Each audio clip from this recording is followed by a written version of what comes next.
Friends, നമ്മുടെ കേന്ദ്ര സർക്കാരിൻ്റെ നമ്മുടെ തിരുവനന്തപുരത്ത് സ്ഥിതി ചെയ്യുന്ന Indian institute of science education and റിസർച്ചിൻ്റെ പുതിയൊരു റിക്രൂട്ട്മെന്റ് നോട്ടിഫിക്കേഷൻ വന്നിട്ടുണ്ട്. പെർമനന്റ് വാക്കൻസിയാണ് ഇതിലേക്ക് വിളിച്ചിരിക്കുന്നത്. ഇതിലേക്ക് നിങ്ങൾക്ക് വിവിധ പോസ്റ്റുകളിലേക്ക് വിളിച്ചിട്ടുണ്ട്. വിവിധ ക്വാളിഫിക്കേഷൻ ഇതിലേക്ക് അപ്ലൈ ചെയ്യാം. 10ാം ക്ലാസ് മുതൽ ഡിപ്ലോമ, ഡിഗ്രി തുടങ്ങിയിട്ടുള്ള വിവിധ ക്വാളിഫിക്കേഷനിലേക്ക് ഇതിലേക്ക് അപ്ലൈ ചെയ്യാം. അപ്പോൾ ഈ പെർമനന്റ് വാക്കൻസിയുടെ നോട്ടിഫിക്കേഷൻ നമ്മൾ ഡീറ്റെയിൽ ആയിട്ട് ഇതിൽ പറയുന്നുണ്ട്. അതായത് എങ്ങനെ അപ്ലൈ ചെയ്യണം, എങ്ങനെയാണ് ഇതിലേക്കുള്ള സെലക്ഷൻ തുടങ്ങിയിട്ടുള്ള കാര്യങ്ങളൊക്കെ വിശദമാക്കുന്ന ഒരു വീഡിയോ ആണ്. അപ്പോൾ നിങ്ങൾക്ക് ഇതിലേക്ക് അപ്ലൈ ചെയ്യാൻ താല്പര്യപ്പെടുന്നുണ്ടെങ്കിൽ വീഡിയോ മുഴുവനായിട്ട് കാണുക. എങ്ങനെയാണ് അപ്ലൈ ചെയ്യുന്നുള്ള കാര്യങ്ങളൊക്കെ ഇതിൽ പറയുന്നുണ്ട് കേട്ടോ. നമ്മൾ ശ്രദ്ധിക്കേണ്ടതായിട്ടുള്ള കാര്യങ്ങളൊക്കെ നമ്മൾ വീഡിയോയിൽ ഉൾപ്പെടുത്തുന്നുണ്ട്. പിന്നെ അത് മാത്രമല്ല, JRF 2 നോട്ടിഫിക്കേഷൻ വേറെ വന്നിട്ടുണ്ട്, 2 ഡിഫറെൻറ്റ് പ്രൊജക്റ്റിൻ്റെ. അപ്പോൾ അതിലേക്ക് JRFന് അപ്ലൈ ചെയ്യാൻ താല്പര്യമുണ്ടെങ്കിൽ അങ്ങനെയുള്ള ഒരു വീഡിയോ കാണുക. അത് ഞാൻ വീഡിയോയുടെ അവസാന ഭാഗത്ത് അതിൻ്റെ കാര്യങ്ങളും ഇവിടെ ഉൾപ്പെടുത്താവുന്നതാണ് കേട്ടോ. അപ്പോൾ ആദ്യം നമ്മൾ പറയുന്നത് ഇതിൻ്റെ പെർമനന്റ് വാക്കൻസി കാര്യങ്ങളൊക്കെയാണ്. അപ്പോൾ ഇത്തരത്തിലുള്ള വീഡിയോസ് കാര്യങ്ങളൊക്കെ നിങ്ങളിലേക്ക് പെട്ടെന്ന് ലഭിക്കുന്നതിനായിട്ട് നമ്മുടെ ചാനൽ ഉടനെ സബ്സ്ക്രൈബ് ചെയ്യുക, ബെല്ലൈക്കൻ എനേബിൾ ചെയ്യുക. പിന്നെ അത് മാത്രമല്ല, നിങ്ങൾക്ക് നമ്മുടെ ചാനലിൽ കയറി വീഡിയോസ് എല്ലാം സെലക്ട് ചെയ്താൽ എല്ലാ ദിവസവും നമ്മൾ വീഡിയോ ചെയ്യുന്നുണ്ട്. അപ്പോൾ നിങ്ങൾക്ക് റീസെൻ്റായി ചെയ്ത വീഡിയോസും കാര്യങ്ങളൊക്കെ എന്ത് ചെയ്യും ഇവിടെ കാണിക്കുന്നതാണ്. ഡേറ്റ് അടിസ്ഥാനത്തിൽ നിങ്ങൾക്ക് ഇവിടെ അങ്ങനെ കാണാൻ പറ്റും കേട്ടോ ഓർഡറിൽ. അപ്പോൾ അതൊക്കെ അനുസരിച്ച് നിങ്ങൾക്ക് അത് എല്ലാം നിങ്ങൾക്ക് എന്ത് ചെയ്യാൻ വ്യൂ ചെയ്യാനുള്ള ആ ഒരു രീതിയിൽ നിങ്ങൾക്ക് കാണാൻ പറ്റും. ഇനി അത് മാത്രമല്ല, നമ്മുടെ സബ്സ്ക്രൈബ് ബട്ടൻ്റെ അടുത്തായിട്ട് ജോയിൻ ബട്ടൺ ഉണ്ട്. ആ ജോയിൻ ബട്ടണിൽ ക്ലിക്ക് ചെയ്ത് കഴിഞ്ഞാൽ നമ്മുടെ ചാനലിൻ്റെ നിങ്ങൾക്ക് പെയ്ഡ് മെമ്പർ ആകാൻ പറ്റും. അപ്പോൾ അതുകൊണ്ട് നിങ്ങൾക്ക് അതിൻ്റേതായുള്ള ബെനിഫിറ്റ് കാര്യങ്ങളൊക്കെ ആ ജോയിൻ ബട്ടണിൽ ക്ലിക്ക് ചെയ്യുമ്പോൾ നിങ്ങൾക്ക് അതിൽ കാണിക്കും. ഓക്കെ, അങ്ങനെ നേരെ നമുക്ക് എന്ത് ചെയ്യാം, ഇതിൻ്റെ ഒഫീഷ്യൽ നോട്ടിഫിക്കേഷനിലേക്ക് വരാം. അപ്പോൾ ഇതാണ് ഇതിൻ്റെ ഒഫീഷ്യൽ നോട്ടിഫിക്കേഷൻ. നിങ്ങളുടെ കാണാൻ Indian institute of science education and research Thiruvananthapuram. നമ്മുടെ തിരുവനന്തപുരമാണ് സ്ഥിതി ചെയ്യുന്നത്. അപ്പോൾ ഇതിൽ വന്നിരിക്കുന്ന വേക്കൻസി എന്താണ്, റെഗുലർ ബേസിസിലാണ്, അതായത് പെർമനന്റ് വേക്കൻസിയാണ്. നോൺ ടീച്ചിങ് കാറ്റഗറിയിലാണ് വന്നിരിക്കുന്നത്. അതായത് ഓഫീസ് അസിസ്റ്റന്റ് അങ്ങനെയൊക്കെയുള്ള പോസ്റ്റിലേക്കാണ്. അപ്പോൾ നമുക്ക് ഇതിൻ്റെ അഡ്വർടൈസ്മെന്റ് നമ്പർ കാണാം. ഈ അഡ്വർടൈസ്മെന്റ് വന്ന ഡേറ്റോടെ കാണാം, 14/9/2025. അപ്പോൾ ഇതിൻ്റെ പോസ്റ്റ് നെയിം വരുന്നത് ജൂനിയർ ഓഫീസ് അസിസ്റ്റൻ്റ് ആണ്. 2 വേക്കൻസിയാണ് ജനറൽ കാറ്റഗറിക്ക്. 33 വയസ്സ് വരെ അപ്ലൈ ചെയ്യാം. അപ്പോൾ ഏജ് ലിമിറ്റ് കണക്കാക്കുന്നത് ഇതിൻ്റെ ക്ലോസിംഗ് ഡേറ്റിലേക്കാണ്. അപ്പോൾ ക്ലോസിംഗ് ഡേറ്റ് ഒക്കെ ഞാൻ വീഡിയോയിൽ പറയുന്നുണ്ട്. അപ്പോൾ നിങ്ങൾ ആ സമയത്തേക്ക് നിങ്ങൾക്ക് 33 കഴിഞ്ഞിട്ടില്ല എന്ന് ഉറപ്പ് വരുത്തുക. ഇനി ഇതിൻ്റെ എസെൻഷ്യൽ ക്വാളിഫിക്കേഷൻ ആൻഡ് എക്സ്പീരിയൻസ് ആണ്. അപ്പോൾ ഇതിലേക്ക് നിങ്ങൾക്ക് ഇവിടെ കാണാം, നിങ്ങൾക്ക് bachelor's degree with 50% in any discipline ആണ് പറയുന്നത്. അതായത് ഏതെങ്കിലും വിഷയത്തിൽ നിങ്ങൾക്ക് 50% മാർക്കോട് കൂടി നിങ്ങൾക്ക് എന്താണ് ജസ്റ്റ് ഒരു ബിരുദം ഉണ്ടെങ്കിൽ, ഗ്രാജുവേഷൻ ഉണ്ടെങ്കിൽ നിങ്ങൾക്ക് ഇതിലേക്ക് നിങ്ങൾ എഡ്യൂക്കേഷൻ വൈസ് ഓക്കെയാണ്, നിങ്ങൾ എലിജിബിൾ ആണ് എന്നുള്ളതാണ്. അതോടൊപ്പം തന്നെ നിങ്ങൾക്ക് ഓഫീസ് ആപ്ലിക്കേഷൻസ് ആയിട്ടുള്ള വേർഡ്, എക്സൽ, പവർ പോയിന്റ് പോലെയുള്ള സംഭവങ്ങളൊക്കെ നല്ല രീതിയിൽ യൂസ് ചെയ്യാൻ അറിഞ്ഞിരിക്കണം എന്നുള്ളതാണ്. അതിൽ പ്രൊഫഷൻ്റ് ആയിരിക്കണം എന്നുള്ള കാര്യങ്ങളാണ്. ഈ പറയുന്ന എഡ്യൂക്കേഷൻ ക്വാളിഫിക്കേഷൻ മാത്രം വെച്ച് നിങ്ങൾക്ക് ഇതിലേക്ക് അപ്ലൈ ചെയ്യാൻ പറ്റില്ല. 4 വർഷത്തെ എക്സ്പീരിയൻസും അവിടെ വേണം. ഈ പറയുന്ന ഓഫീസ് എൻവയോൺമെൻറ്റുമായി ബന്ധപ്പെട്ടുള്ള 4 വർഷത്തെ എക്സ്പീരിയൻസും വേണം. പ്ലസ് 50% മാർക്കോട് കൂടിയുള്ള എന്ത് വേണം, ഏതെങ്കിലും വിഷയത്തിലുള്ള ബിരുദവും നിങ്ങൾക്ക് ഇതിലേക്ക് അപ്ലൈ ചെയ്യാൻ വേണം കേട്ടോ. അപ്പോൾ ബിരുദവും വേണം, പ്ലസ് ഈ പറയുന്ന 4 വർഷത്തെ എക്സ്പീരിയൻസ് ഉണ്ടെങ്കിൽ ഈ പറയുന്ന ജൂനിയർ ഓഫീസ് അസിസ്റ്റന്റിലേക്ക് നിങ്ങൾക്ക് അപ്ലൈ ചെയ്യാൻ പറ്റുള്ളൂ. അതോടൊപ്പം തന്നെ വേർഡ്, എക്സൽ, പവർ പോയിന്റ് പോലെയുള്ള ഓഫീസ് ആപ്ലിക്കേഷൻ നല്ല രീതിയിൽ ഡീൽ ചെയ്യാൻ പറ്റണം. ഇതാണ് ഇതിൻ്റെ എസെൻഷ്യൽ ക്വാളിഫിക്കേഷൻ വരുന്നത്. പിന്നെ ഡിസൈറബിൾ ക്വാളിഫിക്കേഷൻ എന്ന് പറഞ്ഞാൽ മാൻഡറ്ററി അല്ല, അതായത് നിർബന്ധമല്ല. ഈ ക്വാളിഫിക്കേഷൻ ഡിസൈറബിൾ ക്വാളിഫിക്കേഷൻ പാട് നിങ്ങൾക്ക് ഉണ്ടെങ്കിൽ അതിൻ്റേതായിട്ടുള്ള കുറച്ച് അഡ്വാൻറ്റേജ്, കാര്യങ്ങൾ, ബെനിഫിറ്റ് നിങ്ങൾക്ക് ഉണ്ടായിരിക്കും. അതായത് നിങ്ങൾക്ക് ആ പോസ്റ്റിലേക്ക് കുറച്ചുപാട് സ്യൂട്ടബിൾ ആണ് എന്നുള്ളതാണ് അതുകൊണ്ട് നിങ്ങൾ അർത്ഥമാക്കുന്നത് കേട്ടോ. അപ്പോൾ നിങ്ങൾ നോക്കുക, ഈ പറയുന്ന മേഖലയുമായി ബന്ധപ്പെട്ട് നിങ്ങൾക്ക് എന്താണ് ഹോസ്പിറ്റാലിറ്റി, മാനേജ്മെൻറ്റ്, അഡ്മിനിസ്ട്രേഷൻ ഇങ്ങനെ ബന്ധപ്പെട്ടാണ് നിങ്ങളുടെ എക്സ്പീരിയൻസ് എങ്കിൽ കുറച്ചുപാട് നിങ്ങൾ അതിലേക്ക് ആ പോസ്റ്റിലേക്ക് സ്യൂട്ടബിൾ ആണ് കേട്ടോ.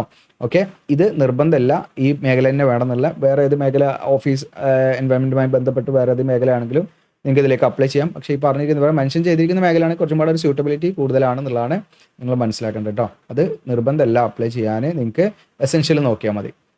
ഇനി അടുത്ത പോസ്റ്റ് വരുന്നത് ജൂനിയർ അസിസ്റ്റൻ്റ് ആണ്.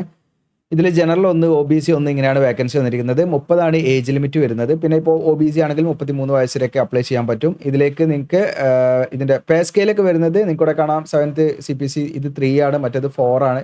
നമുക്കൊരു നിയർ 50 അല്ലെങ്കിൽ അതിൻ്റെ അപ്പുറത്തൊക്കെ ആയിട്ട് നമുക്ക് പ്രതീക്ഷിക്കാം. അത് മാത്രമല്ല ഒട്ടനവധി അലവൻസും കാര്യങ്ങളൊക്കെ ഉണ്ടാവും കേട്ടോ. ഓക്കെ, ഞാൻ കയ്യിൽ കിട്ടുന്ന എമൗണ്ടാണ് ഏകദേശം റൗണ്ട് ചെയ്ത് പറഞ്ഞത്.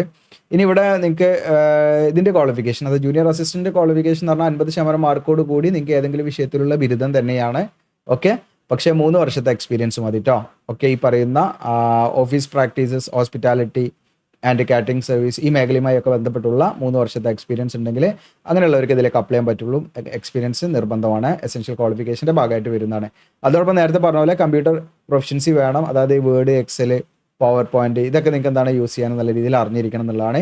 നിങ്ങൾക്ക് ഡിഗ്രി ഏത് വിഷയത്തിൽ ഡിഗ്രി ആണെങ്കിലും നിങ്ങൾക്ക് എന്ത് ചെയ്യാം, ഇതിലേക്ക് അപ്ലൈ ചെയ്യാവുന്നതാണ് കേട്ടോ. ഓക്കെ, ഇനി ഇതിലേക്ക് ജൂനിയർ ടെക്നിക്കൽ അസിസ്റ്റൻ്റ് ആണ്. ജൂനിയർ ടെക്നിക്കൽ അസിസ്റ്റൻ്റ് എന്ന് പറയുന്നത് നിങ്ങൾക്ക് ഇവിടെ കാണാം 3 വേക്കൻസിയാണ്. ജനറലാണ് വേക്കൻസി വന്നിരിക്കുന്നത്. ഇതിൽ 32 ഏജ് വരെ നിങ്ങൾക്ക് എന്ത് ചെയ്യാം, അപ്ലൈ ചെയ്യാവുന്നതാണ്. അപ്പോൾ ഇതിൻ്റെ എസെൻഷ്യൽ ക്വാളിഫിക്കേഷൻ എന്ന് പറയുന്നത് നിങ്ങൾക്ക് ഇവിടെ കാണാൻ പറ്റും. ബാച്ചിലേഴ്സ് ഡിഗ്രി ഇൻ സയൻസ് അല്ലെങ്കിൽ ടെക്നോളജി അല്ലെങ്കിൽ എഞ്ചിനീയറിംഗ് അല്ലെങ്കിൽ diploma in engineering 3 year duration, 55% mark വേണം. അപ്പോൾ ഇതിലേക്ക് നിങ്ങൾക്ക് അപ്ലൈ ചെയ്യാൻ വേണ്ട ക്വാളിഫിക്കേഷൻ, ഇതിലേക്ക് ഈ പറയുന്ന എക്സ്പീരിയൻസ് നിർബന്ധമായിട്ട് പറയുന്നില്ല, ഫ്രഷേഴ്സിന് അപ്ലൈ ചെയ്യാം കേട്ടോ ഇതിൽ. ഓക്കെ, അതായത് ഈ പറയുന്ന ജൂനിയർ ടെക്നിക്കൽ അസിസ്റ്റൻറ്റ്, ഇതിലേക്ക് നിങ്ങൾക്ക് വേണ്ടത് നിങ്ങൾക്ക് BSc ബാച്ചിലർ ഓഫ് സയൻസ് നിങ്ങൾ കഴിഞ്ഞവരാണെങ്കിൽ അപ്ലൈ ചെയ്യാം, BE കഴിഞ്ഞവരാണെങ്കിൽ അപ്ലൈ ചെയ്യാം, BTech കഴിഞ്ഞവരാണെങ്കിൽ അപ്ലൈ ചെയ്യാം. ഇനി നിങ്ങൾ 3 ഇയർ ഡ്യൂറേഷനുള്ള ഡിപ്ലോമ നിങ്ങൾ കഴിഞ്ഞവരാണെങ്കിൽ അപ്ലൈ ചെയ്യാം. ഇവിടെ ഡിസിപ്ലിനോ ട്രേഡോ ഒന്നും എന്തല്ല ഒരു മാറ്റർ അല്ല. ഓക്കെ, അതായത് നിങ്ങൾക്ക് ഏതെങ്കിലും ഒരു വിഷയത്തിൽ ഈ പറഞ്ഞ രീതിയിൽ BSc ബാച്ചിലർ ഓഫ് സയൻസ് ഫിസിക്സോ കെമിസ്ട്രി മാത്സോ ഏതാണെങ്കിലും ബാച്ചിലർ ഓഫ് സയൻസ് ആയിരിക്കണം എന്നുള്ളതാണ് ഡിഗ്രി. അതല്ലെങ്കിൽ നിങ്ങൾക്ക് എന്ത് വേണം, BE ഉണ്ടെങ്കിൽ അപ്ലൈ ചെയ്യാം. അത് ഏത് ഡിസിപ്ലിനിൽ എഞ്ചിനീയറിംഗ് ഡിസിപ്ലിനാണ് കുഴപ്പമില്ല. ഇനി അതല്ലെങ്കിൽ നിങ്ങൾക്ക് എന്താണ് BTech ക്വാളിഫൈഡ് ആണെങ്കിൽ അങ്ങനെയുള്ളവർക്ക് അപ്ലൈ ചെയ്യാം. ഇനി അതല്ല BE BTech BSc ഒന്നുമില്ല, നിങ്ങൾക്ക് എന്ത് മതി, 3 ഇയർ ഡ്യൂറേഷനുള്ള ഡിപ്ലോമ പോളിടെക്നിക് ഒക്കെ കഴിഞ്ഞവരുണ്ടാവില്ല. അത് ഏത് ട്രേഡോ ഡിസിപ്ലിനോ ഒന്നും അവിടെ പ്രശ്നമില്ല. അത് ഇനി ആണ് ഇവിടെ ഉദ്ദേശിക്കുന്നത്. ഇവിടെ പ്രത്യേകമായിട്ട് അങ്ങനെ ഒന്നും മെൻഷൻ ചെയ്തിട്ടില്ല. ഓക്കെ, അപ്പോൾ 55% മാർക്കോട് കൂടി നിങ്ങൾക്ക് ഈ പറഞ്ഞിരിക്കുന്ന ഏതെങ്കിലും ക്വാളിഫിക്കേഷൻ ഉള്ളവർക്ക് ഫ്രഷേഴ്സിന് ഇതിലേക്ക് അപ്ലൈ ചെയ്യാം. ഇനി നിങ്ങൾക്ക് എക്സ്പീരിയൻസ് ഉള്ളവർക്കും അപ്ലൈ ചെയ്യാൻ പറ്റും. അതായത് ഈ പറയുന്ന ലബോറട്ടറി ഒരു academic research establishment of national international എന്നൊക്കെ പറഞ്ഞിട്ട് ഇവിടെ കൊടുത്തിട്ടുണ്ടെങ്കിൽ കൂടെ കാണാം. അതായത് സയന്റിഫിക് എക്യുപ്മെന്റ് ഒക്കെ നമ്മൾ ഹാൻഡിൽ ചെയ്തിട്ടുള്ള രീതിയിലായിട്ടുള്ള എക്സ്പീരിയൻസ് ആയിരിക്കണം. അതുമായി ബന്ധപ്പെട്ടുള്ള റിലേറ്റഡ് ലബോറട്ടറീസ് ഇവിടെ കൊടുത്തിട്ടുണ്ട്. ബയോളജിക്കൽ സയൻസ്, വെറ്റിനറി സയൻസ് കുറേ കൊടുത്തിട്ടുണ്ട്. ഇവിടെ കാണാം കെമിസ്ട്രി, ഫിസിക്സ്, എർത്ത് ആൻഡ് എൻവയോൺമെന്റൽ സയൻസ് എന്നൊക്കെ പറഞ്ഞിട്ട് ഇവിടെ കൊടുത്തിട്ടുണ്ട്. അപ്പോൾ ഈ പറയുന്ന ഏതെങ്കിലും ഒന്നോ അല്ലെങ്കിൽ അതിലധികമോ മേഖലയുമായി ഒക്കെ ബന്ധപ്പെട്ടുള്ള എക്സ്പീരിയൻസും ഈ പറഞ്ഞ രീതിയിൽ നിങ്ങൾക്ക് എന്താണ് ഏതെങ്കിലും BSc അല്ലെങ്കിൽ BE or BTech അല്ലെങ്കിൽ നിങ്ങൾക്ക് ഡിപ്ലോമയൊക്കെ ഉണ്ടെങ്കിൽ അങ്ങനെയുള്ളവർക്ക് എന്ത് ചെയ്യാം, ഇതിലേക്ക് അപ്ലൈ ചെയ്യാം. അതായത് എക്സ്പീരിയൻസ് വെച്ചിട്ട് അപ്ലൈ ചെയ്യാം, അതായത് ഫ്രഷേഴ്സിന് അപ്ലൈ ചെയ്യും. അതുകൊണ്ടാണ് അവർ ഈ രീതിയിൽ ക്വാളിഫിക്കേഷൻ കൊടുത്തിരിക്കുന്നത്. ഓക്കെ, അപ്പോൾ ഇവിടെ കാണാൻ നിങ്ങൾക്ക് ബാച്ചിലേഴ്സ് ഡിഗ്രി ഈ പറഞ്ഞിരിക്കുന്നത് കഴിഞ്ഞിട്ട് നിങ്ങൾക്ക് ഇവിടെ ഓർ എന്നാണ് കൊടുത്തിരിക്കുന്നത് കേട്ടോ. ഓക്കെ, അതല്ലെങ്കിൽ അപ്പോൾ ഇവിടെ എക്സ്പീരിയൻസ് വേണമെങ്കിൽ ഈ പറയുന്ന സെൻറ്റൻസിൻ്റെ പാർട്ടായിട്ട് തന്നെ അവർ കൊടുക്കേണ്ടതാണ്. പക്ഷെ അത് അവർ കൊടുത്തിട്ടില്ല. അവർ വേറെ സെപ്പറേറ്റ് ആയിട്ടാണ് എന്ത് ചെയ്യുന്നത്, ഈ പറയുന്ന രീതിയിൽ എക്സ്പീരിയൻസിനെ കൊടുത്തിരിക്കുന്നത്. ഓക്കെ, അപ്പോൾ ഒന്നുകൂടെ പറയാം, ഇതിലേക്ക് നിങ്ങൾക്ക് ഈ പറയുന്ന മുകളിൽ പറഞ്ഞിരിക്കുന്ന രീതിയിൽ ഫ്രഷേഴ്സിന് അപ്ലൈ ചെയ്യാം. ഇനി അതല്ല നിങ്ങൾക്ക് 3 ഇയർ അറ്റ്ലീസ്റ്റ് എക്സ്പീരിയൻസ് ഉണ്ടെങ്കിൽ ഈ പറയുന്ന ഏതെങ്കിലും ലബോറട്ടറിയുമായി ബന്ധപ്പെട്ടുള്ള ഈ മേഖലയുമായി ബന്ധപ്പെട്ടുള്ള ഇതിലോ അല്ലെങ്കിൽ ഇതിലേതെങ്കിലും ഒന്നോ അല്ലെങ്കിൽ അത് അധികമായി ബന്ധപ്പെട്ടുള്ള ഏതെങ്കിലും എക്സ്പീരിയൻസ് ആയിരിക്കണം എന്നുള്ളതാണ് ആ 3 വർഷത്തെ എക്സ്പീരിയൻസ് കേട്ടോ. ഓക്കെ, അത് അറ്റ് ദ സെയിം ടൈം എന്ത് വേണം, ഇവിടെ നിങ്ങൾക്ക് ഈ പറയുന്ന ഡിഗ്രിയും വേണം. എക്സ്പീരിയൻസ് മാത്രം വെച്ചിട്ട് അപ്ലൈ ചെയ്യാൻ പറ്റില്ല. നേരത്തെ മുകളിൽ പറഞ്ഞ പോലെയുള്ള ഏതെങ്കിലും ഗ്രാജുവേഷനും ആയിരിക്കണം. അങ്ങനെയുള്ളവർക്ക് അപ്ലൈ ചെയ്യാം. ഇനി ഡിസേബിൾ ക്വാളിഫിക്കേഷൻ ഉള്ളവർ കുറച്ചും പാട് അതിലേക്ക് സ്യൂട്ടബിൾ ആണ്. അപ്പോൾ അതിൻ്റെ എക്സ്പീരിയൻസ് മേഖല ഏതൊക്കെയാണെന്നൊക്കെ ഇവിടെ പറയുന്നുണ്ട്. അങ്ങനെ ഉണ്ടെങ്കിൽ നിങ്ങൾ കുറച്ചും പാട് അതിലേക്ക് സ്യൂട്ടബിൾ ആണ്. അതിൻ്റെതായുള്ള അഡ്വാൻറ്റേജ് കാര്യങ്ങൾ നിങ്ങൾക്ക് സെലക്ഷൻ്റെ ഭാഗമായിട്ട് ഉണ്ടാകും.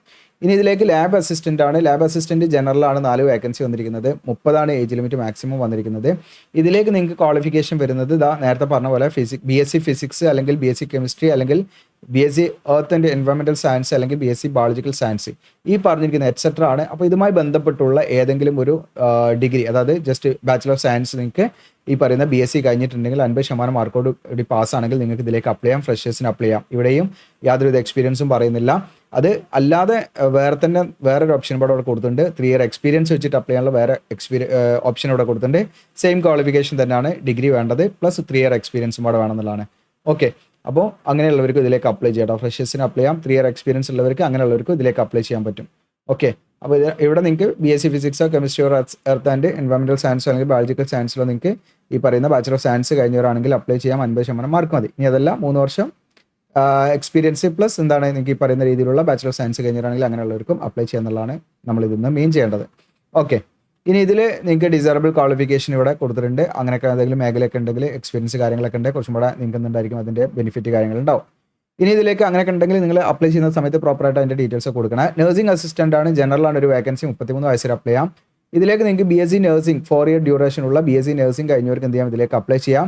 അതോടൊപ്പം തന്നെ എന്താണ് ഈ പറയുന്ന ഇന്ത്യൻ നഴ്സിംഗ് കൗൺസിലോ അല്ലെങ്കിൽ സ്റ്റേറ്റ് നഴ്സിംഗ് കൗൺസിലോ നിങ്ങൾ എന്ത് ചെയ്യണം, രജിസ്റ്റർ ചെയ്തവരായിരിക്കണം കേട്ടോ. ഓക്കെ, അത് മാത്രം പോരാ, പ്ലസ് നിങ്ങൾക്ക് എന്ത് വേണം, 5 വർഷത്തെ ക്ലിനിക്കൽ എക്സ്പീരിയൻസ് വേണം.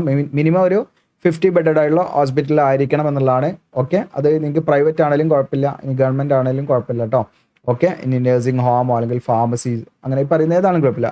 മിനിമം ഒരു 50 ബെഡുള്ള ഹോസ്പിറ്റലായിരിക്കണം എന്നുള്ളതാണ്. അവിടെയുള്ള ഒരു 5 വർഷത്തെ എക്സ്പീരിയൻസ് മിനിമം ഉണ്ടായിരിക്കണം. ഇനി അടുത്തത് അറ്റൻഡൻ്റ് ആണ്, ജനറലാണ്, 3 വേക്കൻസി, 32 വയസ്സ് വരെ ഇതിലേക്ക് അപ്ലൈ ചെയ്യാൻ പറ്റും. ഇനി ഇതിൽ തന്നെ നിങ്ങൾക്ക് വിവിധ ഡിസിപ്ലിൻ്റെ അനിമൽ ഹൗസ് അതുപോലെ ഇലക്ട്രിക്കൽ മെക്കാനിക്കൽ എന്നൊക്കെ പറഞ്ഞിട്ട്. ഓക്കെ, അപ്പോൾ ഇതിൽ നിങ്ങൾക്ക് ക്വാളിഫിക്കേഷൻ 10ാം ക്ലാസ് ഉള്ളവർക്ക് ഇതിലേക്ക് അപ്ലൈ ചെയ്യാന്നുള്ളതാണ് ഇതിൻ്റെ എസെൻഷ്യൽ ക്വാളിഫിക്കേഷനിൽ പറയുന്നത് കേട്ടോ. ഓക്കെ. അതോടൊപ്പം തന്നെ നിങ്ങൾക്ക് 3 ഇയർ ഡ്യൂറേഷൻ ഈ പറയുന്ന ഇലക്ട്രിക്കൽ മെക്കാനിക്കലൊക്കെ ബന്ധപ്പെട്ടുള്ള എന്താണ് ഡിസിപ്ലിനിൽ 3 ഇയർ ഡ്യൂറേഷനുള്ള ഡിപ്ലോമ കഴിഞ്ഞവർക്കും അപ്ലൈ ചെയ്യാം. ഇവിടെ പെർസെൻറ്റേജ് ഒന്നും എന്തെല്ലാം നിർബന്ധമല്ല, ജസ്റ്റ് നിങ്ങൾക്ക് പാസ്സായാൽ മതി കേട്ടോ. അപ്പോൾ നിങ്ങൾക്ക് ഇതിലേക്ക് മെട്രിക്കുലേഷൻ എന്ന് പറഞ്ഞാൽ 10th ആണ്, 10th അല്ലെങ്കിൽ SSLC പാസ്സായവർക്ക് അപ്ലൈ ചെയ്യാം. ഇനി അതല്ലെങ്കിൽ 3 ഇയർ ഡ്യൂറേഷനുള്ള ഡിപ്ലോമ കഴിഞ്ഞവർക്കും അപ്ലൈ ചെയ്യാവുന്നതാണ്. അപ്പോൾ അങ്ങനെയുള്ളൊരു വേക്കൻസിയാണ്, ഫ്രഷറാണ്, ഇതിലേക്ക് എക്സ്പീരിയൻസ് ഒന്നും വേണ്ട. ഓക്കെ, അപ്പോൾ നിങ്ങൾ ഇതിലേക്ക് അപ്ലൈ ചെയ്യുക നിങ്ങൾ എലിജിബിൾ ആണെങ്കിൽ. ഓക്കെ, അപ്പം നമ്മളിതിൻ്റെ ഒഫീഷ്യൽ നോട്ടിഫിക്കേഷൻ വെച്ചിട്ട് ആ ഒരു കാര്യങ്ങളാണ് നമ്മൾ പറയുന്നത് കേട്ടോ. ഓക്കെ, നമ്മൾ ഇതിലിപ്പോൾ നമുക്കിതിങ്ങനെ കാണുമ്പോൾ തന്നെ ഡൗട്ട് ഉണ്ടാവും. അതായത് ഇപ്പോൾ ഇവിടെ നിങ്ങൾക്ക് കാണാം, സാധാരണ നമ്മൾ മറ്റു നോട്ടിഫിക്കേഷനും കാണാത്ത രീതിയിലാണ് ഇവിടെ കാണുന്നത്. കണ്ടോ, ഇവിടെ കാണുന്നെങ്കിൽ മെട്രിക്കുലേഷൻ ഓർ 3 ഇയർ ഡ്യൂറേഷനുള്ള ഡിപ്ലോമ എന്നാണ് ഇവിടെ പറയുന്നത്. അപ്പോൾ നമ്മളിവിടെ നോക്കും മെക്കാനിക്കൽ ഇലക്ട്രിക്കൽ ആണ്. അപ്പോൾ ഇതിലേക്ക് നമുക്ക് 10th ക്ലാസ് മതിയോ എന്നുള്ളത് നമുക്ക് കൺഫ്യൂഷൻ ഉണ്ടാകും. അപ്പോൾ ഇതിൽ അറ്റൻഡൻ്റ് എന്ന് പറയുന്നത് തസ്തിക ആയതുകൊണ്ടായിരിക്കാം. അപ്പോൾ അങ്ങനെ 2 കാറ്റഗറിക്കും അപ്ലൈ ചെയ്യാം. പക്ഷേ ഇവിടെ പറയുന്നത് മറ്റെന്തെങ്കിലും ലൈസൻസ് കാര്യങ്ങൾ, ഇപ്പോൾ ഇലക്ട്രിക്കൽ ആണെങ്കിൽ ഇലക്ട്രീഷ്യൻ ലൈസൻസ് കാര്യങ്ങളൊക്കെ ഉണ്ടെങ്കിൽ അതൊക്കെ വേണ്ടി വരും എന്നുള്ളതാണ് അവർ പറയുന്നത് കേട്ടോ. ഓക്കെ, അങ്ങനെ ആവശ്യമുള്ള പോസ്റ്റിലേക്ക് അതെന്ത് ലൈസൻസ് വേണമെങ്കിൽ അത് വേണ്ടി വരും എന്നുള്ളതാണ് പറയുന്നത്. പക്ഷേ ഇവിടെ നിങ്ങൾക്ക് 10th ഉണ്ടെങ്കിലും അപ്ലൈ ചെയ്ത് നോക്കാവുന്നതാണ്. അതോടൊപ്പം തന്നെ ഡിപ്ലോമ ഉള്ളവർക്കും അപ്ലൈ ചെയ്യാവുന്നതാണ് കേട്ടോ. ഇനി അതോടൊപ്പം തന്നെ 3 വർഷം നിങ്ങൾക്ക് എക്സ്പീരിയൻസ് ഉണ്ടെങ്കിൽ അങ്ങനെയുള്ളവർക്കും അപ്ലൈ ചെയ്യാൻ പറ്റും. ഈ പറയുന്ന ലബോറട്ടറി ഓർ അക്കാദമിക് റിസർച്ച് മറ്റ് എസ്റ്റാബ്ലിഷ്മെൻറ്റിലൊക്കെ ഈ പറയുന്ന നേരത്തെ പറഞ്ഞില്ല ബയോളജിക്കൽ സയൻസോ വെറ്ററിനറി സയൻസോ ഇവിടെ ഈ പറയുന്ന ഏതെങ്കിലും മേഖലയുമായി ബന്ധപ്പെട്ടൊക്കെയുള്ള നിങ്ങൾക്ക് അവിടെയുള്ള എക്യുപ്മെൻറ്റ് റിലേറ്റഡ് ആയിട്ടുള്ള അത് സയൻറ്റിഫിക് എക്യുപ്മെൻ്റ് ഒക്കെ ഹാൻഡിൽ ചെയ്യുന്ന രീതിയിലുള്ള എക്സ്പീരിയൻസ് കാര്യങ്ങളാണെങ്കിൽ അങ്ങനെയുള്ളവർക്ക് അപ്ലൈ ചെയ്യാം. നേരത്തെ പറഞ്ഞ പോലെ എഡ്യൂക്കേഷൻ ക്വാളിഫിക്കേഷൻ 10th ക്ലാസ്സോ അതല്ലെങ്കിൽ 3 ഇയർ ഡ്യൂറേഷനുള്ള ഡിപ്ലോമയോ ആയിരിക്കണം എന്നുള്ളതാണ് കേട്ടോ. അപ്പോൾ ഡിപ്ലോമ അല്ലെങ്കിൽ 10th ക്ലാസ്സോ ഇതിലേതെങ്കിലും ഒന്ന് വെച്ച് നിങ്ങൾക്ക് എന്ത് ചെയ്യാം, ഫ്രഷേഴ്സിന് അപ്ലൈ ചെയ്യാം. ഇനി അതല്ല 3 വർഷം എക്സ്പീരിയൻസ് ഉണ്ടെങ്കിൽ അത് വെച്ചിട്ട് നിങ്ങൾക്ക് എന്ത് അപ്ലൈ ചെയ്യാം. നേരത്തെ പറഞ്ഞ പോലെ ഡിസേർവൽ ക്വാളിഫിക്കേഷൻ ഉള്ളവർക്ക് കുറച്ചും പാട് അതിൻ്റെ സ്യൂട്ടബിലിറ്റി കൂടുതലാണ്. അങ്ങനെയുള്ളവരെ കുറച്ചും പാട് എന്ത് ചെയ്യും, അവർക്ക് പരിഗണിക്കുന്നുള്ളതാണ് നിങ്ങൾ മനസ്സിലാക്കേണ്ടത്. ഇനി ഇതിൻ്റെ കുറച്ച് ജനറൽ കണ്ടീഷൻസ് ഇതിൽ പറയുന്നുണ്ട്. അതായത് സെൻട്രൽ ഗവൺമെൻറ് പേ സ്കെയിൽ ആയിട്ടുള്ള 7th CPC ബേസിലുള്ള പേ സ്കെയിലാണ്. അതോടൊപ്പം തന്നെ യൂഷ്വൽ അലവൻസ് കാര്യങ്ങളൊക്കെ ഉണ്ടായിരിക്കും. DHR, transport allowance et cetera, central government മറ്റ് അലവൻസും കാര്യങ്ങളൊക്കെ ഉണ്ടായിരിക്കും. ന്യൂ പെൻഷൻ സ്കീമിലൊക്കെ ഉൾപ്പെടുത്തും. ഏജ് റിലാക്സേഷനൊക്കെ റിസർവ്ഡ് വേക്കൻസി ഉണ്ടെങ്കിൽ നിങ്ങൾക്ക് ഏജ് റിലാക്സേഷൻ കാര്യങ്ങളൊക്കെ ലഭിക്കും. ഇപ്പോൾ OBCൻ്റെ ഒക്കെ നമ്മൾ പറഞ്ഞല്ലോ. അതോടൊപ്പം തന്നെ എക്സ്പീരിയൻസ് സർട്ടിഫിക്കറ്റ് ഒക്കെ നിങ്ങൾ ഉണ്ടാക്കുന്ന സമയത്ത് ഏത് ഓർഗനൈസേഷൻ ആണോ അതിൻ്റെ ലെറ്റർ ഹെഡിൽ തന്നെ നമ്മൾ തയ്യാറാക്കണം. പ്ലസ് അതിൽ പ്രത്യേകം മെൻഷൻ ചെയ്യേണ്ട കാര്യം എന്ന് പറഞ്ഞാൽ നിങ്ങൾ ഏത് പോസ്റ്റിലാണ് വർക്ക് ചെയ്തിരുന്നത്, നിങ്ങളുടെ ജോബിൻ്റെ ആ ഒരു എന്തായിരുന്നു ജോബിൻ്റെ ആ ഒരു റോൾ എന്തായിരുന്നു, പിന്നെ പീരീഡ് ഓഫ് എംപ്ലോയ്മെൻറ്റ് അതായത് സ്റ്റാർട്ടിങ് എൻഡ് എന്നുള്ളത് കൊടുക്കണം. പിന്നെ പേ സ്കെയിൽ നമ്മൾ അവിടെ നിന്ന് വാങ്ങിയ ലെവൽ എത്ര എമൗണ്ട് ആണ് അല്ലെങ്കിൽ അതിൻ്റെ ഗ്രേഡ് ഏതാണ് വെച്ചാൽ അതനുസരിച്ച് അവിടെ മെൻഷൻ ചെയ്യണം.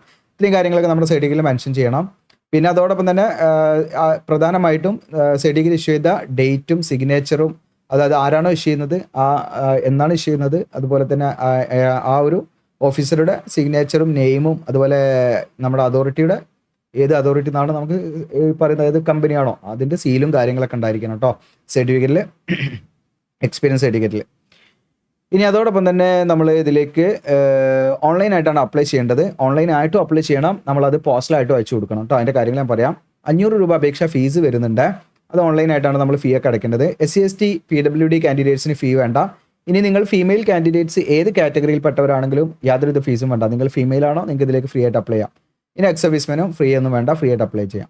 ഇനി ഇതിലേക്ക് ഷോർട്ട് ലിസ്റ്റ് ചെയ്യപ്പെട്ടാൽ നിങ്ങൾക്ക് മെയിലായിട്ട് എന്ത് ചെയ്യും, നിങ്ങൾ അറിയിക്കും. അപ്പോൾ റിട്ടൺ ടെസ്റ്റ് ഇൻ്റർവ്യൂ ഒക്കെ ഉണ്ടായിരിക്കും. റിട്ടൺ ടെസ്റ്റ് ഉണ്ടായിരിക്കും, മേ ബി ഇൻ്റർവ്യൂ ഉണ്ടായിരിക്കും, ചിലപ്പം ഇൻ്റർവ്യൂ മാത്രമായിരിക്കും. അപ്പോൾ ഡിപ്പെൻസ് ഓൺ നമ്പർ ഓഫ് ആപ്ലിക്കേഷനൊക്കെ അനുസരിച്ച് അതിൽ വ്യത്യാസങ്ങളൊക്കെ വരാം കേട്ടോ. അപ്പോൾ ഇടയ്ക്കിടയ്ക്ക് മെയിൽ ചെക്ക് ചെയ്യണം. പിന്നെ ഇവിടെ വെബ്സൈറ്റിലും അത് പബ്ലിഷ് ചെയ്യും. ഇനി ഇതിലേക്ക് നിങ്ങൾ അപ്ലൈ ചെയ്യുമ്പോൾ ശ്രദ്ധിക്കേണ്ട കാര്യങ്ങൾ ഡേറ്റ് ആണ്. ഓൺലൈൻ അപേക്ഷയുടെ ലാസ്റ്റ് ഡേറ്റ് 6/10/2025 അപ്പോൾ ഈ 6/10/2025 കണക്കാക്കിയിട്ടാണ് ഏജ് ഒക്കെ കണക്കാക്കുന്നത് കേട്ടോ. അപ്പോൾ ഏജ് ഒക്കെ നിങ്ങൾ അതിലേക്ക് കണക്കാക്കാം.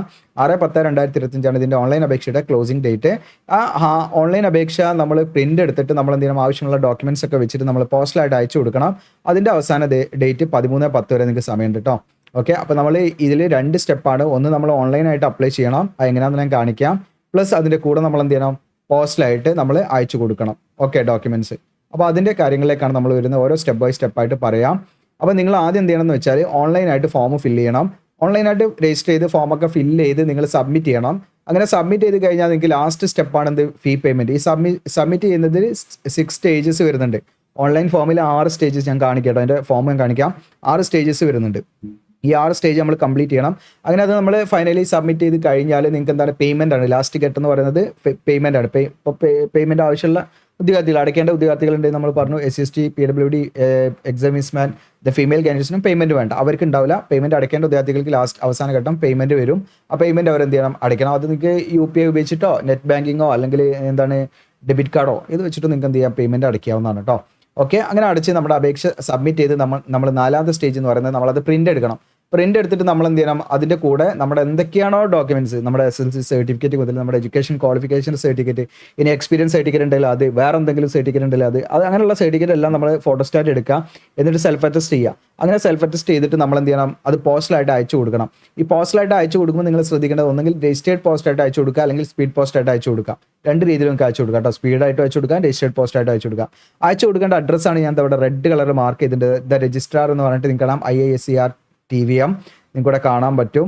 ഓക്കെ, മരുതമല PO എന്നൊക്കെ പറഞ്ഞിട്ട് ഇവിടെ പിൻകോഡ് സഹിതം 695551 ഈ അഡ്രസ്സിലേക്കാണ് നമ്മൾ പോസ്റ്റലായിട്ട് രജിസ്റ്റേർഡ് ആയിട്ട് അയച്ചു കൊടുക്കേണ്ടത്. അപ്പോൾ അങ്ങനെ നമ്മൾ രജിസ്റ്റേർഡ് ആയിട്ട് അയച്ചു കൊടുക്കുമ്പോൾ ശ്രദ്ധിക്കേണ്ടതുള്ള കാര്യം എന്ന് പറഞ്ഞാൽ നമ്മൾ പോസ്റ്റൽ കവർ ഉണ്ടാവുമല്ലോ. ഓക്കെ, സീൽഡ് കവറിലായിരിക്കണം നമ്മൾ അയച്ചു കൊടുക്കുന്നത്. നമ്മൾ പോസ്റ്റൽ കവർ നമ്മൾ നല്ല രീതിയിൽ ഒട്ടിച്ചിട്ടാണ് നമ്മൾ അയച്ചു കൊടുക്കേണ്ടത്. ആ പോസ്റ്റൽ കവറിൻ്റെ മുകളിൽ നമ്മൾ ഈ വാചകം എഴുതണം കേട്ടോ. Okay, application for the post of എന്ന് എഴുതിയിട്ട് നിങ്ങൾക്ക് പോസ്റ്റ് കോഡ് ഉണ്ടാവും, അതും എഴുതണം. Okay, application for the post of നമ്മൾ എഴുതണം. Okay, application for the post of എന്ന് പറഞ്ഞിട്ട് ഏതാണ് പോസ്റ്റ് നെയിം, പോസ്റ്റ് കോഡ് നമ്മൾ എഴുതണം. എന്നിട്ട് ഇവിടെ പോസ്റ്റ് കോഡ് എന്ന് പറഞ്ഞിട്ട് പോസ്റ്റ് കോഡ് ചെയ്താൽ, application for the post of എന്ന് എഴുതിയിട്ട് പോസ്റ്റ് നെയിം ചെയ്താൽ ദെൻ പോസ്റ്റ് കോഡ്. നമ്മളിപ്പം പറഞ്ഞല്ലോ അതൊക്കെ പോസ്റ്റ് കോഡ് എന്നൊക്കെ ഇതിലുണ്ടാവും നമ്മുടെ ആപ്ലിക്കേഷനിൽ. ഓക്കെ, ഇവിടെ കാണാം. യെസ്, ഇതാണ് നമ്മുടെ പോസ്റ്റ് നെയിം വരുന്നത് കേട്ടോ. ഓക്കെ, അപ്പോൾ നഴ്സിംഗ് അസിസ്റ്റൻ്റ് ആണെങ്കിൽ നഴ്സിംഗ് അസിസ്റ്റൻ്റ്. അപ്പോൾ ഇതിൽ നമുക്ക് പോസ്റ്റ് കോഡ് അവർ തന്നിട്ടില്ല. അപ്പോൾ നോക്കട്ടെ ജസ്റ്റ് ഒന്ന്. അപ്പം നമ്പർ ഓഫ് അതിൻ്റെ ട്രേഡ് അല്ലെങ്കിൽ ഡിസിപ്ലിൻ ഒക്കെയാണ് ഇതിൽ വരുന്നത്. പോസ്റ്റ് കോഡ് എന്ന് പറഞ്ഞിട്ട് അവർ നമുക്ക് തന്നിട്ടില്ല.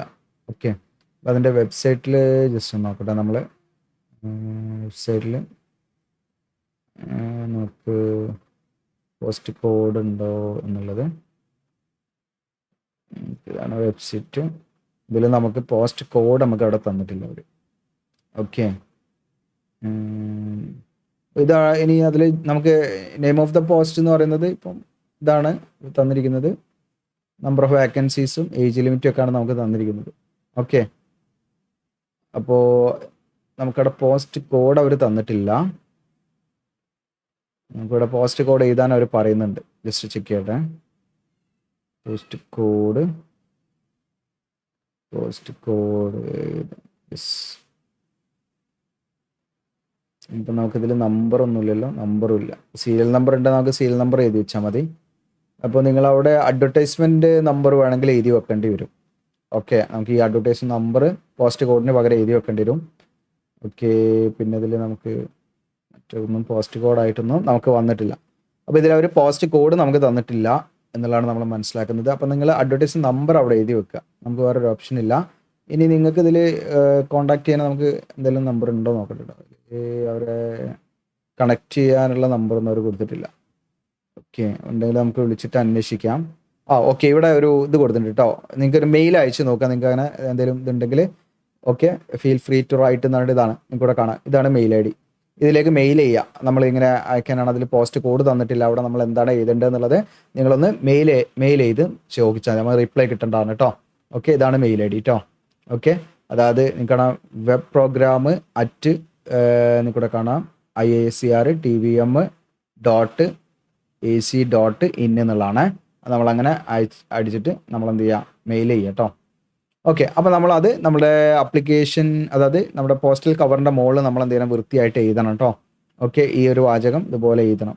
എന്നിട്ട് നമ്മൾ എന്ത് ചെയ്യണം, ഈ പറയുന്ന രജിസ്റ്റേർഡ് പോസ്റ്റോ അല്ലെങ്കിൽ സ്പീഡ് പോസ്റ്റോ അയച്ചിട്ട് നമ്മൾ ഓൺലൈനായിട്ട് പ്രിൻ്റ് എടുത്ത ഡോക്യുമെൻറ്റ്സും പ്രിൻ്റ് എടുത്ത അപ്ലിക്കേഷൻ ഫോമും അതിൻ്റെ കൂടെ എന്തൊക്കെയാണോ നിങ്ങളുടെ എഡ്യൂക്കേഷൻ ക്വാളിഫിക്കേഷൻ അതെല്ലാം നിങ്ങൾ ഫോട്ടോസ്റ്റാറ്റ് എടുക്കുക. എന്നിട്ട് സെൽഫ് അറ്റസ്റ്റ് ചെയ്യുക. എന്നിട്ട് എന്ത് ചെയ്യുക, അതും നിങ്ങൾ ഇതിൻ്റെ കൂടെ അറ്റാച്ച് ചെയ്തിട്ട് വേണം നിങ്ങൾ അയച്ചു കൊടുക്കാൻ കേട്ടോ പോസ്റ്റലായിട്ട്. ഇതുമ്പാട് ചെയ്ത് കഴിഞ്ഞാൽ നമ്മുടെ അപേക്ഷ എന്തെങ്കിലും കംപ്ലീറ്റ് ആയിട്ട് നമ്മൾ സബ്മിറ്റ് ആവുള്ളൂ. നമ്മൾ ഓൺലൈനായിട്ട് മാത്രം ചെയ്തിട്ട് കാര്യമില്ല, പോസ്റ്റലായിട്ടും അയച്ചു കൊടുക്കണം. ഡൗട്ട് കാര്യങ്ങളുണ്ട് തീർച്ചയായിട്ടും നിങ്ങൾ കമൻറ്റിൽ ചോദിക്കാം. പിന്നെ നമ്മുടെ വീഡിയോയുടെ ഡിസ്ക്രിപ്ഷനിൽ അപ്ലൈ ആവുന്നതായിട്ട് ലിങ്ക് കൊടുക്കും. അപ്പോൾ നിങ്ങൾക്ക് എങ്ങനെയാണ് അപ്ലൈ ചെയ്യേണ്ട ലിങ്ക് കാര്യങ്ങൾ തരാം. നമ്മുടെ വീഡിയോയുടെ ഡിസ്ക്രിപ്ഷനിൽ അപ്ലൈ ആവുന്നതായിട്ട് ലിങ്ക് കൊടുക്കും. ആ ലിങ്കിൽ ക്ലിക്ക് ചെയ്യുമ്പോൾ നിങ്ങൾക്ക് കാണാൻ പറ്റും IISER തിരുവനന്തപുരം എന്നിട്ട് റിക്രൂട്ട്മെന്റ് പറഞ്ഞിട്ട് താഴോട്ട് സ്ക്രോൾ ഡൗൺ ചെയ്യാൻ ഇമ്പോർട്ടൻറ്റ് ഡേറ്റും ഡീറ്റെയിൽസും ഒക്കെ ഇതിൽ കൊടുത്തിട്ടുണ്ട്. അപ്പോൾ നിങ്ങൾക്ക് ഇതൊക്കെ ക്രോസ് ചെക്ക് ചെയ്ത് നോക്കാം കേട്ടോ. അതിൽ വളരെ ചെറിയ ചെറിയ കാര്യങ്ങളായിട്ട് ഇതിൽ കൊടുത്തിട്ടുണ്ട്. ഇനി ഇവിടെ ഇമ്പോർട്ടൻറ്റ് ലിങ്ക്സിലൂടെ കാണാം നിങ്ങൾക്ക് നോട്ടിഫിക്കേഷൻ നോൺ ടീച്ചിങ് പൊസിഷൻ എന്ന് പറഞ്ഞിട്ട് അത് ഓപ്പൺ ആക്കാം. അപ്പോൾ നോൺ ടീച്ചിങ് പൊസിഷൻ നമ്മൾ ഓപ്പൺ ആക്കുന്ന സമയത്ത് ഞാനിപ്പോൾ നിങ്ങൾക്ക് സ്ക്രീനിൽ കാണിച്ചു തന്നത് സെയിം നോട്ടിഫിക്കേഷൻ ആണ്. അപ്പോൾ നിങ്ങൾക്ക് ഡൗട്ട് ഉണ്ടെങ്കിൽ അത് എടുത്തിട്ട് നിങ്ങൾക്ക് എന്ത് ചെയ്യാൻ നോക്കാവുന്നതാണ്. ഇനി അതിൻ്റെ അടിയിൽ ഞാൻ പറഞ്ഞല്ലോ വീഡിയോ സ്റ്റാർട്ട് ചെയ്ത സമയത്ത് JRF 1 JRF 2 2 നോട്ടിഫിക്കേഷൻ ഉണ്ട് കേട്ടോ. അത് വേറെ തന്നെയാണ് അപ്ലൈ ചെയ്യേണ്ടത്. ഞാൻ വേറെ ലാസ്റ്റ് കാണിക്കാം. ഈ പറയുന്ന നോൺ ടീച്ചിങ് പോസ്റ്റിലേക്ക് അപ്ലൈ ചെയ്യാൻ അപ്ലിക്കേഷൻ ഫോം എന്നാണ് ഇവിടെ കൊടുത്തിട്ടുണ്ട്, ലിങ്ക് കൊടുത്തിട്ടുണ്ട്. അത് ഓപ്പൺ ആക്കാം. നമ്മൾ അപ്ലിക്കേഷൻ ഫോം എന്നുള്ളത് ഓപ്പൺ ആക്കുന്ന സമയത്ത് നമ്മളത് എങ്ങനെയാണ് വരിക? ഓക്കെ, നിങ്ങൾക്കിവിടെ കാണാൻ പറ്റും non teaching staff application portal എന്ന് പറഞ്ഞിട്ട് ഇവിടെ നമുക്കിത് ലോഗിൻ ചെയ്യാനുള്ള ഓപ്ഷനാണ് വരിക. അപ്പോൾ ആദ്യം നമ്മൾ എന്ത് ചെയ്യണം, ലോഗിൻ ചെയ്തിട്ടില്ലെങ്കിൽ നോട്ട് യെറ്റ് രജിസ്റ്റേർഡ് എന്നുള്ളത് അവിടെ രജിസ്റ്റർ എന്നുള്ള ബട്ടൺ കാണാം, അതിൽ നമ്മൾ ക്ലിക്ക് ചെയ്യാം. ഓക്കെ, അപ്പോൾ അതിൽ നമ്മൾ ക്ലിക്ക് ചെയ്യുന്ന സമയത്ത് നിങ്ങൾക്കിവിടെ കാണാം. ഓക്കെ, ഇതിപ്പോൾ നമ്മൾ ഓൾറെഡി ഇതിൽ അടിച്ച് വെച്ചും കൊണ്ടാണ് കേട്ടോ നമ്മുടെ മെയിൽ ID ഇവിടെ വന്നത്. ഓക്കെ, അപ്പോൾ നിങ്ങളുടെ മെയിൽ ID ഇവിടെ ചോദിക്കും, മെയിൽ ID കൊടുക്കുക, ദെൻ കൺഫേം മെയിൽ ID ഇവിടെ കൊടുക്കാം, ദെൻ നമ്മൾ എന്ത് ചെയ്യുക, ഇവിടെ ഒരു പാസ്വേഡ് ഇവിടെ കൊടുക്കാം, അതിനുശേഷം കൺഫേം പാസ്വേഡ്. ഇത്രയും കാര്യങ്ങൾ വളരെ സിമ്പിളാണ് നമുക്ക്. ഓക്കെ, അപ്പോൾ നമ്മൾ ഈ പറയുന്ന മെയിൽ ഐഡിയും നമ്മളൊരു പാസ്വേഡ് മാനുവലായിട്ട് ക്രിയേറ്റ് ചെയ്യാം. അപ്പോൾ ഫസ്റ്റ് നമ്മുടെ മെയിൽ ID ഇവിടെ കൊടുക്കുക, ദെൻ റിപ്പീറ്റ് ചെയ്യുക സെയിം മെയിൽ ID, പിന്നെ നമ്മൾ എന്ത് ചെയ്യുക, മാനുവലായിട്ട് ഒരു പാസ്വേഡ് ഉണ്ടാക്കുക, ആ പാസ്വേഡ് നമ്മൾ എന്ത് ചെയ്യുക, ഇവിടെ റീടൈപ്പ് ചെയ്യാം, എന്നിട്ട് രജിസ്റ്റർ എന്ന് കൊടുക്കുക. അങ്ങനെ രജിസ്റ്റർ എന്ന് കൊടുക്കുമ്പോൾ ഒരു പോപ്പപ്പ് മെസ്സേജ് വരും. ആ പോപ്പപ്പ് മെസ്സേജ് വന്നു കഴിഞ്ഞാൽ അതിൽ ഇങ്ങനെ ഉണ്ടായിരിക്കും, നമ്മളുടെ രജിസ്ട്രേഷൻ സക്സസ്ഫുൾ ആയിട്ട് വന്നിട്ടുണ്ട്. അപ്പോൾ നമുക്കൊരു 15 മിനിറ്റിൻ്റെ ഉള്ളിൽ നമ്മുടെ മെയിലിലേക്ക് ഒരു കൺഫർമേഷൻ മെയിൽ വരും. അപ്പോൾ ഞാൻ എൻ്റെ മെയിലിലേക്ക് വന്ന ഒരു കൺഫർമേഷൻ മെയിൽ, ഞാനിപ്പോൾ അതിൽ റെക്കോർഡിങ് നമ്മൾ കണ്ടിന്യൂസ് ആയിട്ട് ചെയ്യുന്നതുകൊണ്ടാണ് കേട്ടോ, അതിൽ നമുക്ക് ബ്രേക്ക് ഇല്ല, എഡിറ്റിംഗ് ഒന്നുമില്ല. അപ്പോൾ കണ്ടിന്യൂസ് ആയിട്ട് ചെയ്യുന്നതുകൊണ്ടാണ് ഞാനിതൊക്കെ ഓൾറെഡി മുൻപ് ചെയ്ത് വെച്ചിട്ട് നിങ്ങൾക്ക് നേരെ കാണിച്ചിരുന്നത്. മറ്റേ എഡിറ്റ് ചെയ്യുന്ന സമയത്ത് നമുക്കത് പിന്നെ എക്സ്ട്രാക്ട് ചെയ്തെടുക്കാനൊക്കെ ഒരുപാട് സമയം പിടിക്കും. അതുകൊണ്ടാണ് നിങ്ങളിലേക്ക് പെട്ടെന്ന് ഡീറ്റെയിൽസ് എത്തിക്കുന്നതിൻ്റെ ഭാഗമായിട്ടാണ് കേട്ടോ അങ്ങനെ കണ്ടിന്യൂസ് ആയിട്ട് ഒറ്റ സ്ട്രെച്ചിൽ തന്നെ നമ്മൾ പറയുന്നത്. അപ്പോൾ നമ്മുടെ മെയിലിലേക്ക് അവർ മെയിൽ അയച്ചതാണ്, കാണാൻ രജിസ്ട്രേഷൻ ഫോർ റിക്രൂട്ട്മെന്റ് ആണ് കാണാം, IASR TVM റിക്രൂട്ട്മെന്റ്, ഇതേമാതിരി ഒരു മെയിലാണ് വരിക.